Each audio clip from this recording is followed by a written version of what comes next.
Så prøver vi. Er I klar? Ja. 1, 2. Læreren har valgt en sang, vi skal lære, eller en ny teknik, eller et par nye akkorder, nye form for akkorder. Det er ret fedt, fordi tit så må man gerne selv vælge, hvilken sang det er, men også sådan, hvis nu der er en eller anden sang, man helt godt vil tænke sig at lære at spille, så kan man også få lov til det. Det er hurtigt blevet bedre herude, efter man har fået sådan personlig lærer på at undervise der.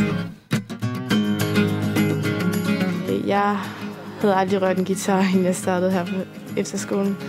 Og så det er egentlig noget, som jeg synes, der var helt interessant, fordi der var mange, der gik op i det. Og så tænkte jeg, det kunne være sjovt at være god til det.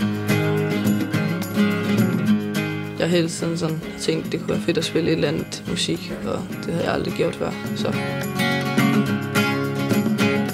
Og det er sådan niveauopdelt, så alle kan være med til det, selvom man er nybegynder. Og man kan også lære en hel masse, selvom man er god til det og kan en masse i forvejen. Så derfor er det meget bredt. Så